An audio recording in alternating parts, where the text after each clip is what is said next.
Welcome back to Fantasy Standouts and Disappointments. As always, I'm your host, Landon Rhodes, bringing you Week 3 of our Disappointments and Standouts. 3 guys I really hope you had on your team and 3 guys that, man, I am praying you avoided. So we're going to start right off at the top. It's Ravens quarterback Lamar Jackson. We had him on here last week, and he's making an appearance right at the top one more time. 18 of 29 for 218 yards through the air, 4 touchdowns, 1 interception, 40.42 Fanduel points, 4.7 times value. That is getting it done. He went over 100 yards rushing for a touchdown as well.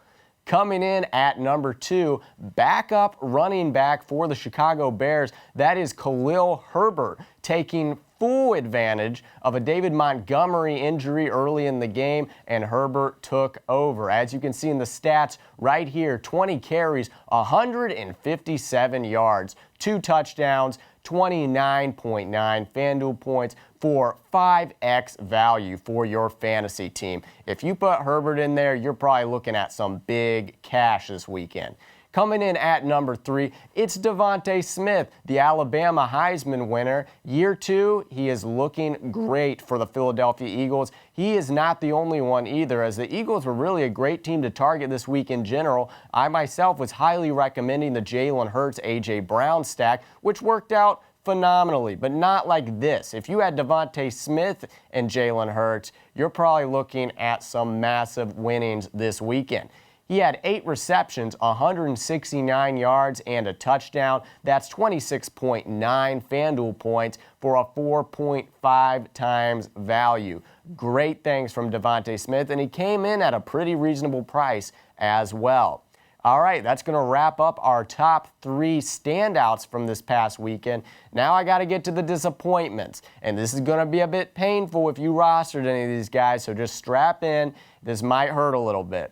Coming in at number 1, it's Packers running back Aaron Jones. He had 12 carries for 36 yards and a fumble. That's 4.2 Fanduel points for a 0.6 value. Just really not getting it done. And honestly, a game you didn't really want any guys in this past weekend. A 14-12 final score in Tampa Bay. Really, the only unit I could see you wanting to play would have been either defense from a fantasy perspective, but in terms of running backs, wide receivers, tight ends, quarterbacks, all of it, no. If you had them in this game, you're probably not in business at all.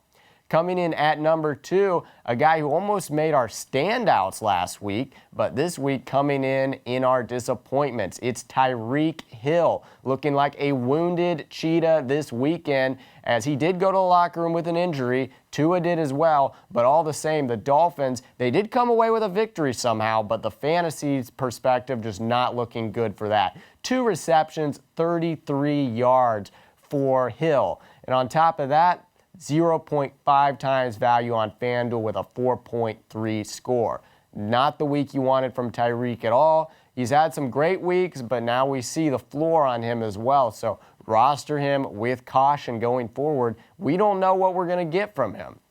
Coming in our final spot for disappointments, it's Philadelphia running back Miles Sanders. The volume was certainly there for Sanders as he had 15 carries, but what did he do with those 15 carries?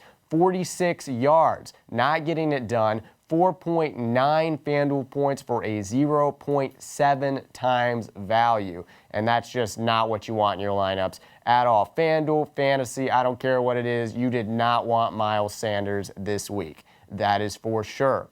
That's going to do it for our standouts and disappointments in the NFL Week 3. Going to take in Week 4, write down our notes, and come right back at you with our Week 4 standouts and disappointments next week. Looking forward to bringing it to you. I'm Landon Rhodes. Have a good night.